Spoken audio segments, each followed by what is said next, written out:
Good morning, everyone. Respected principal, teachers, parents, and dear friends. On behalf of St. Teresa's Day School, I am profusely overjoyed to introduce our guest of this morning. She is none other than Dr. Sarah.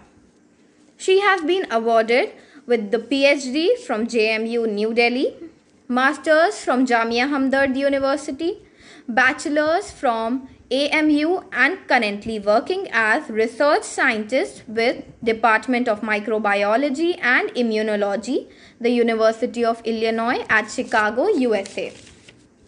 She has got her 4 articles published in international science magazines like Frontiers in Microbiology, BMC Genomics, the Journal of Biological Chemistry, Molecular and Biochemical Parasitology. Besides, she is also known for her work in different fields such as health education and educating children. So, hereby I request everyone to welcome her. Ma'am, please enlighten us with your knowledge. Thank you so much, students, for such a warm welcome. And I would like to thank the principal of St. Teresa Day School for inviting me to for this talk, to talk about this pandemic, which has caused serious threat to all of us. It is very important to understand the way the virus spreads and how to deal with the situation of crisis. I hope and I wish that all those attending this talk would understand the severity of the situation and take home the much needed message. And now I think we can start with the presentation. So we'll be discussing about coronavirus today, which is a pandemic, and the name, it was given the name of COVID-19. It was called COVID-19 because CO stands for corona, VI stands for virus, D stands for disease, and 19 is the year in which we came to know about its existence. It is a pandemic now, and it started in Wuhan in China. At that time it was endemic to that place, but then when it moved throughout the world, it has become a pandemic. So before we start with the discussion, it is very important to understand the spread of the disease with respect to area, which we'll be discussing now. Can we please go to the next slide? Thank you. So on the basis of the distribution of any disease, it is divided into 4 categories. One of them is endemic, the other is outbreak, then we have epidemic, and then we have pandemic. So endemic is specific to a particular country, or it is specific to a group of people. And for example, malaria is endemic to Africa. Now, what is outbreak? Outbreak is a greater than anticipated increase in the number of endemic cases. So for example, if endemic, which particularly belongs to a particular country or a particular set of people, if it moves out, and even if there is a single case in a new area, it is called as outbreak. Now, what is epidemic? A disease that affects many people within a community, population, or region. So a lot of people, a lot of a lot of community which is in the vicinity or a region, the people are affected there, then we call it as endemic. So for example, when we had the spread of coronavirus, it started from Wuhan, all of us know that, in China. And when it was only limited to China, it was endemic. But when the same disease traveled throughout the world, to all the regions of the world, it became pandemic. So pandemic is an epidemic that spreads over multiple countries or continents. Can we go to the next slide? Thank you. So what is coronavirus? What is its origin? Where did it came from? Coronavirus is, so when we talk about COVID-19, it does not mean it is equivalent to coronavirus, because coronavirus is a family of viruses from which COVID-19 also comes. So COVID-19 is a part of coronavirus family. This family also consists of SARS-CoV, which is also a virus which came in 2002-2003. It also consists of bad SARS-like CoV, MERS-CoV, and now we have this new virus which is called COVID-19.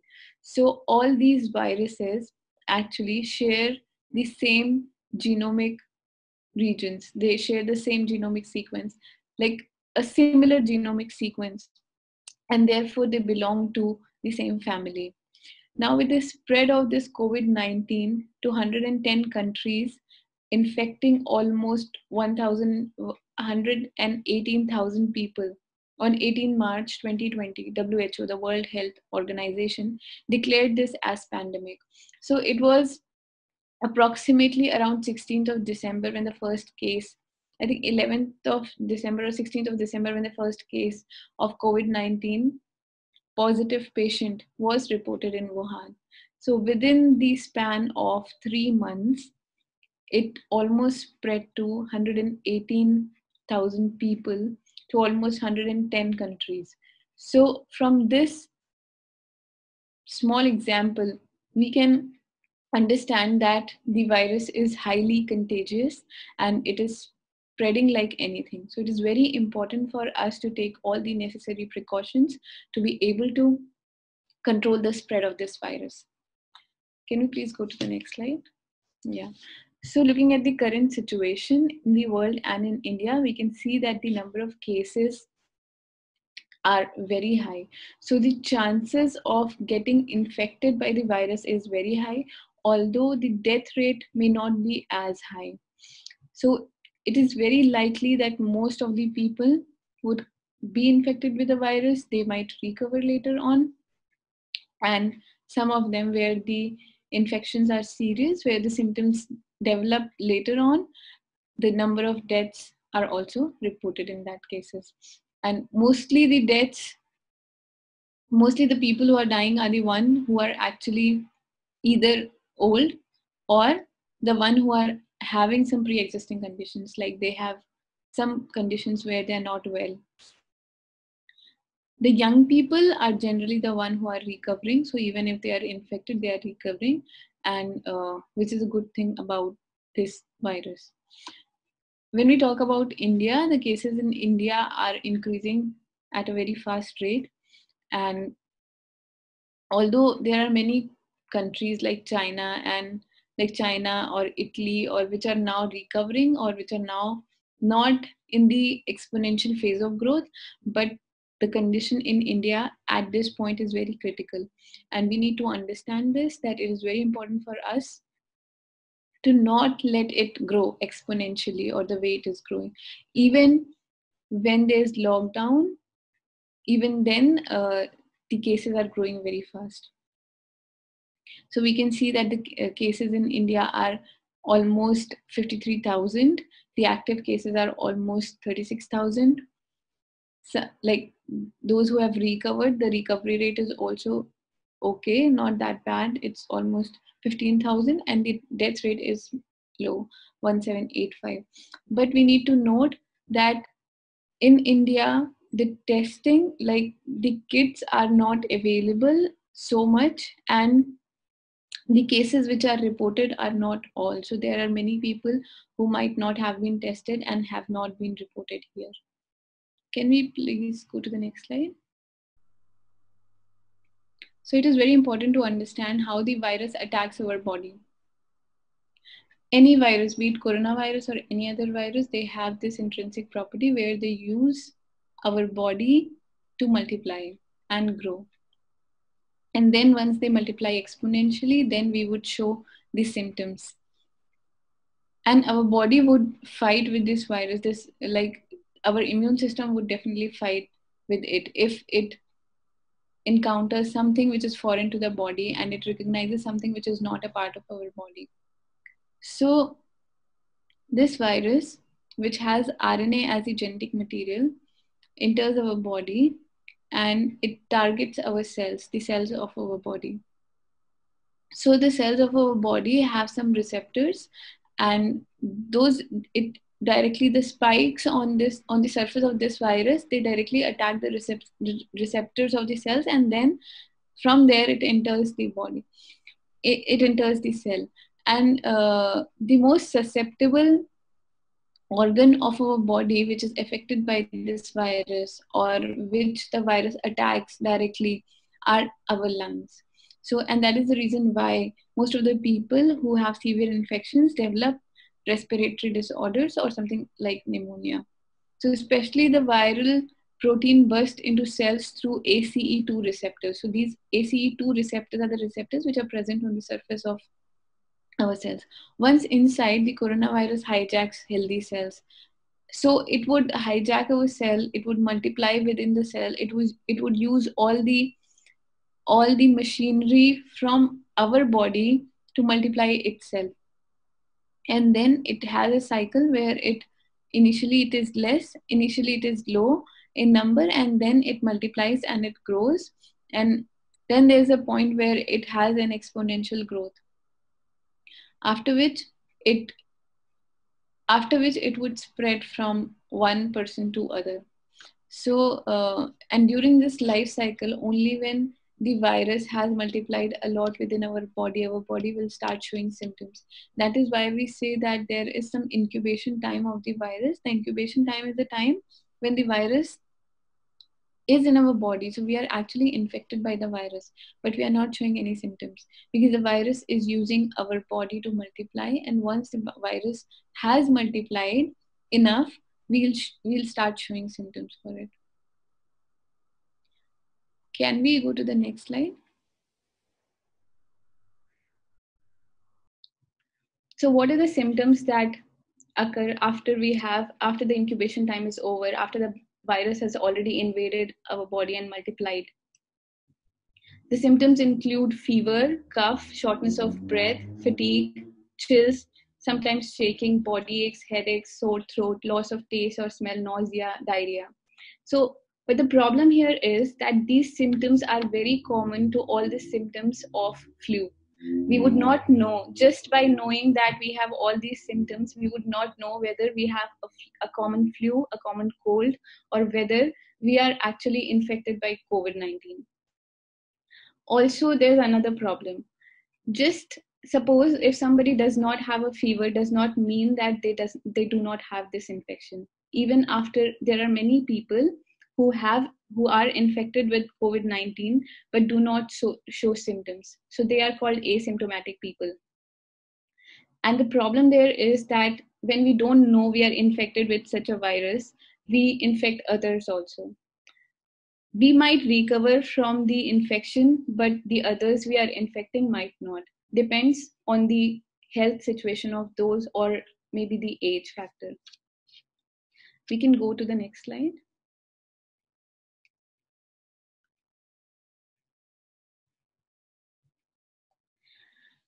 So when we say, we need to ask this, that who is at risk? Who are the people who actually would get infected by this? Sorry. Who are the people who would get infected by this? So it is not only the elderly people who can be infected, or the people who have pre-existing health conditions who would be infected, but all of us can get infection from this disease, from this virus. It's only if we come in contact with the virus, we are infected.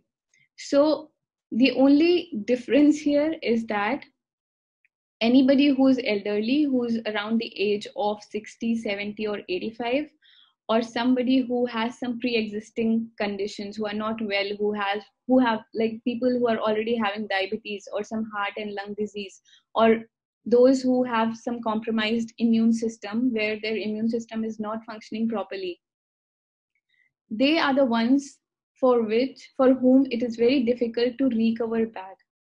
For the young people who are healthy, even if they are infected by the disease, it is high chances from the cases studied in China and other places like China, Italy, and Europe, and even US, it is that the young people are recovering fast. But the people who are old and the people who are already having some pre-existing conditions are the ones who are actually the one who are dying. So it is very important for even the young and healthy people to maintain distance and to stay away from those who are actually old and having some pre-existing conditions. Can we go to the next slide? So now if we talk about the condition in India, we see that like this slide is around 28th of March. We see that the growth is exponential. Even when we have lockdown, even when everything is shut down, even when the schools are closed, or even when the shops are closed, there is an increase in the growth of this virus, in the infection rate of this virus. So for India, the doubling time is around 5 to 6 days. In 5 to 6 days, the number of cases are just doubled, which is a very severe thing to note, because the way it is increasing exponentially, it will be very difficult for the hospitals to be able to take care of all the patients together. So, and that is what we call as to flatten the curve. It is very important to flatten the curve and not make the curve exponential. By flattening the curve, it would mean that if we are following the lockdown properly, if we are following the social distancing, if we are following all the norms which are being given by WHO and CDC, only then we would be able to flatten the curve.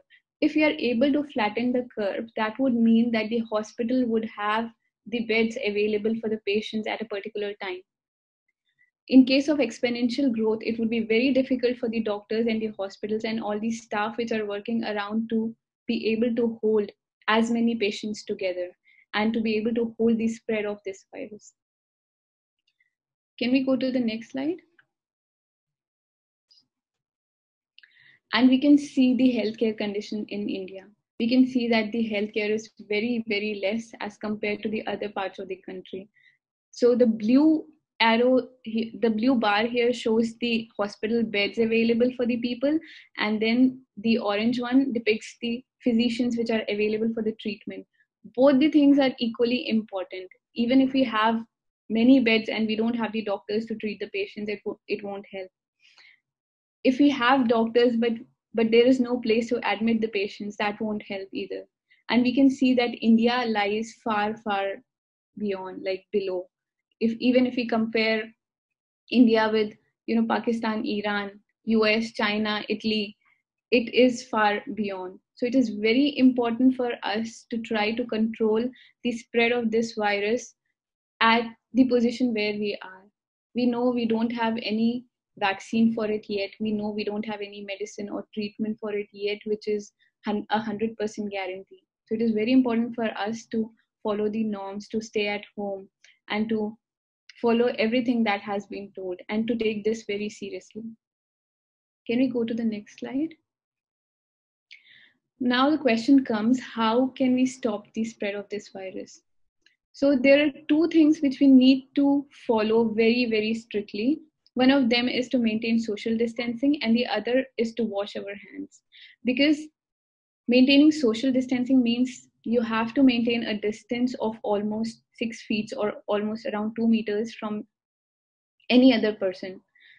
So that would do two things. That one of the things that would do would not let you have the infection, and the second thing that this would do would be to, if you have infection, it would prevent others from having infection. So by maintaining a social distance of almost 6 feet, you also prevent yourself, you prevent others. Also, we need to wash our hands regularly. This is very important to note, that when a person sneezes once, there are almost 3,000 droplets that are released in the air, and those droplets can infect more than 100 number of people. So just one sneeze would infect more than 100 people around. What does that mean?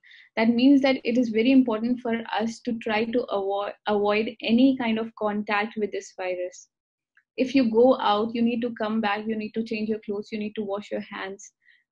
Wash your hands regularly, because we don't know where we are touching, where the virus is sitting, as the lifespan of virus is also different. It varies from surface to surface. If it is in the air, it is reported that it can be live for almost 3 hours. But on a plastic surface, the lifespan of this virus is more. On a cardboard, the lifespan of this virus is still more.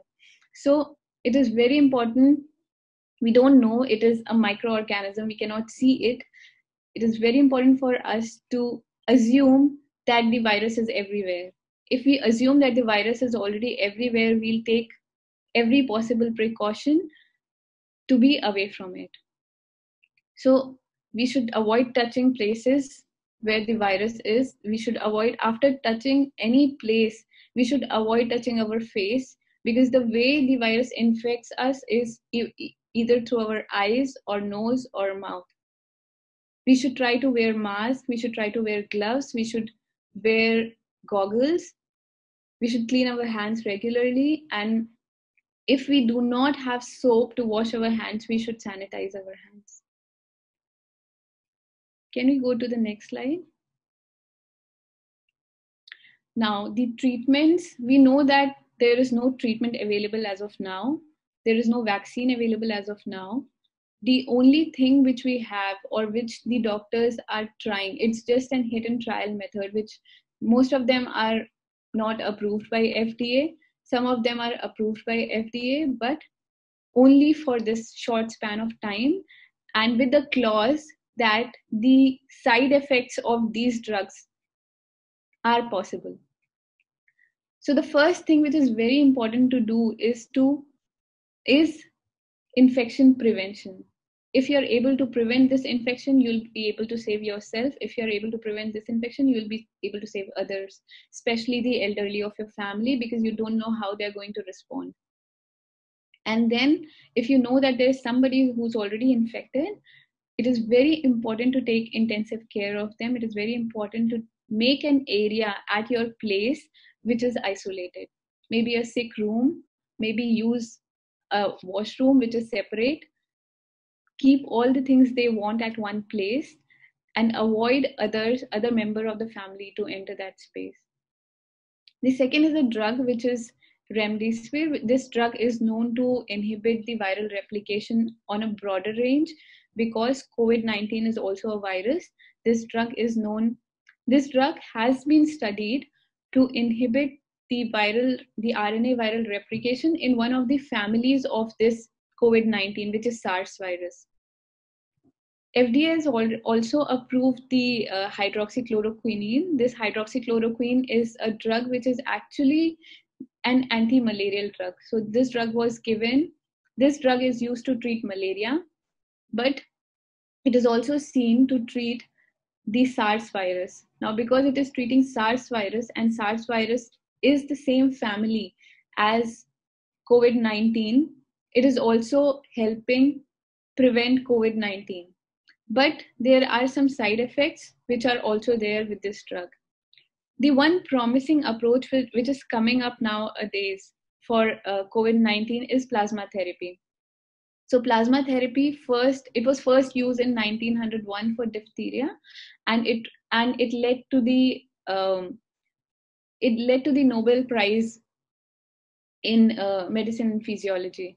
So what happens in plasma therapy is somebody who's already infected and now being treated. So somebody who has been cured of COVID-19 would have the antibodies in the blood against this virus.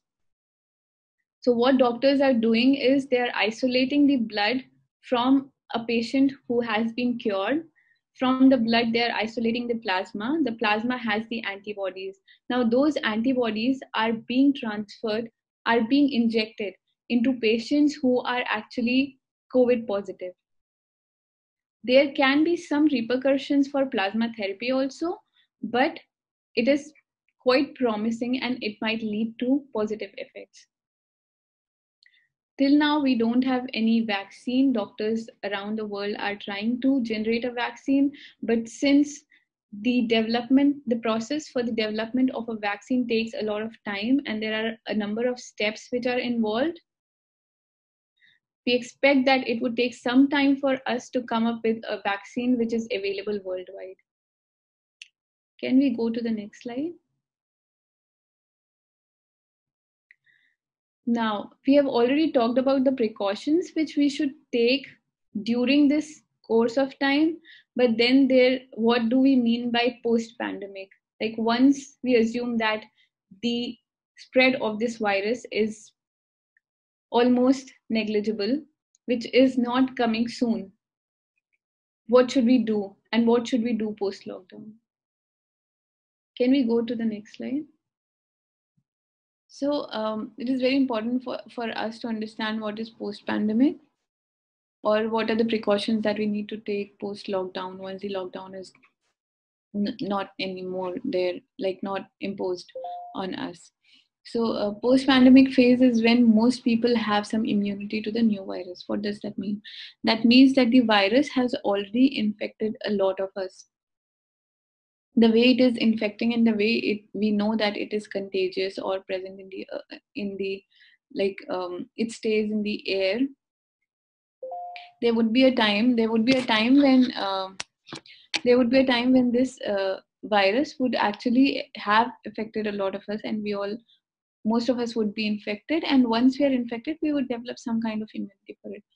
Now the very important thing to note is a lot of different people are showing very varied kind of symptoms.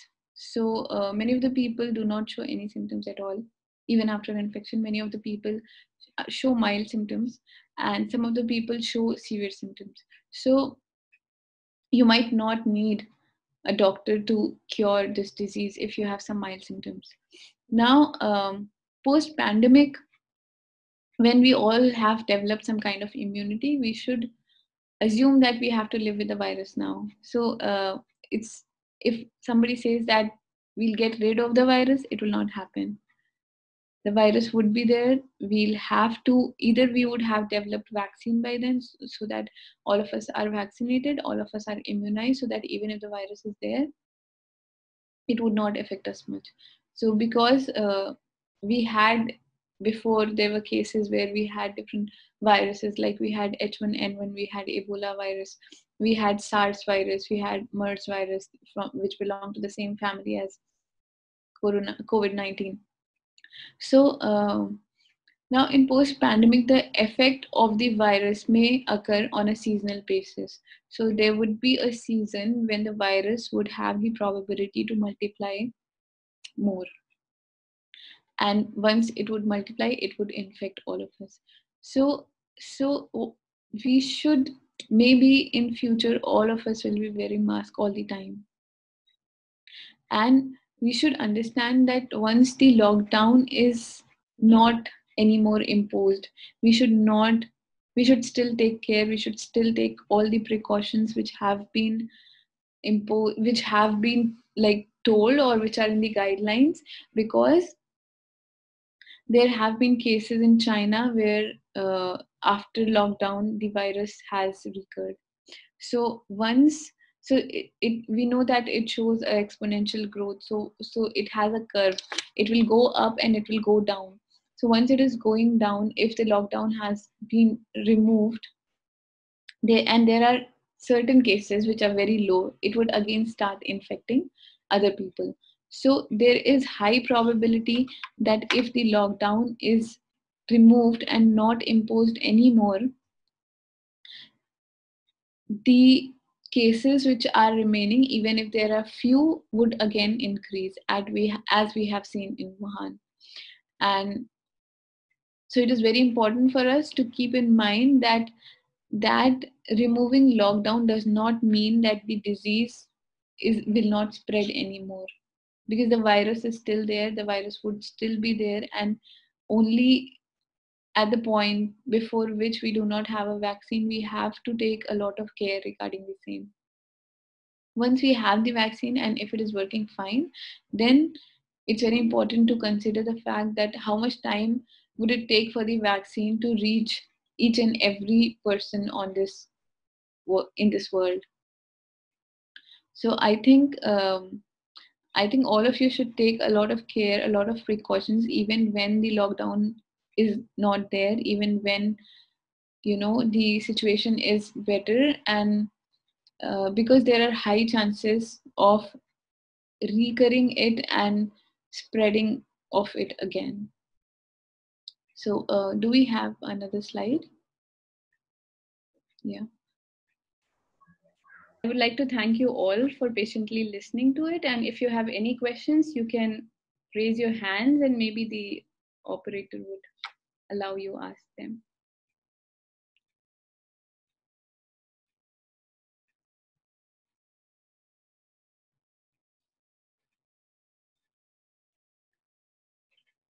Maybe just raise your hands. If anybody of you is having any kind of question, you can raise your hand through the application and I'll allow you to speak and ask, interact to the doctor.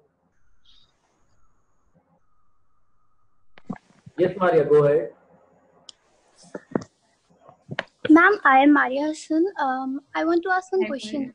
Yeah, sure. That if one person from family goes out but does not get infected, as you said, so the same person can make other member of family infected.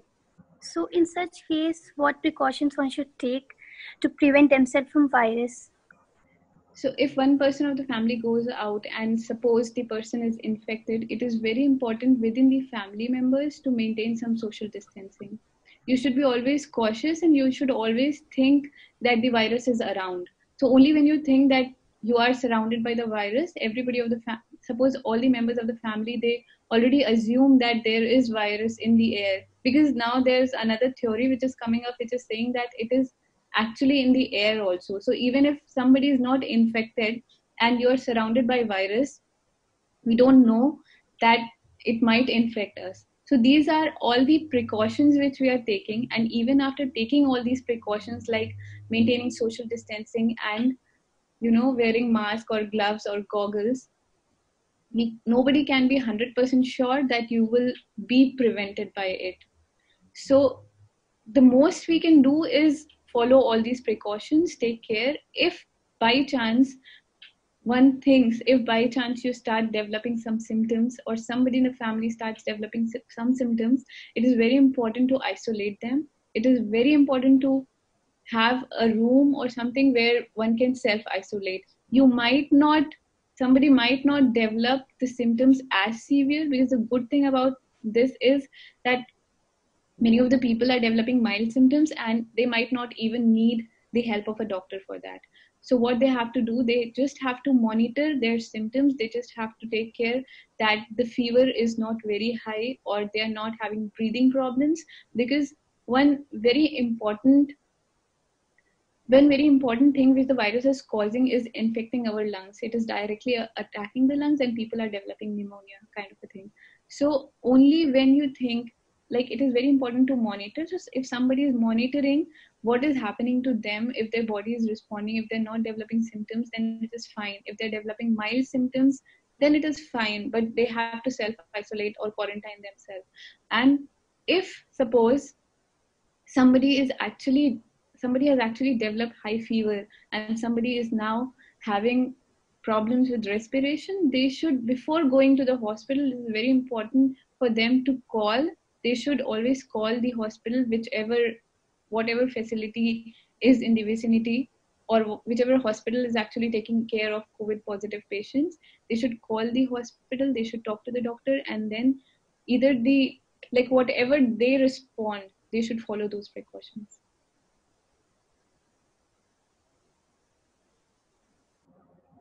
Any other questions?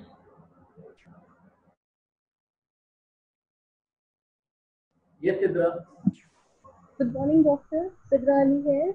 Actually, I wanted to ask that how this virus came into existence. Actually, when I searched through the internet, then I get to know that there is a wet market in Wuhan, but from the news we are getting some different news.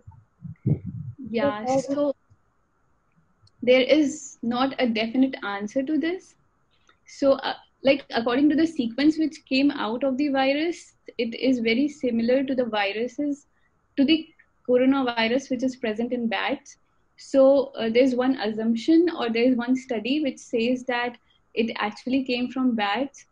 The other study or the other, I'm not sure if I should call it a rumor or whether it is true, is that it might have been developed in one of the labs, but the US claims that it could be China. China claims that it could be US. There is no definite answer till now to explain the existence, like from where this virus came. But the genomic sequence of the virus is very similar to the sequence of the virus which which was found in bats. So it is assumed that it originated from bats, from the wet market of Wuhan.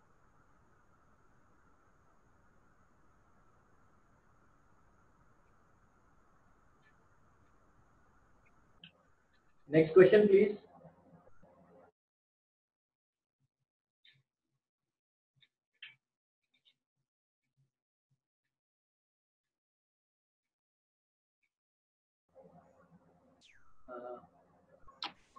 I guess nobody else needs to ask any question.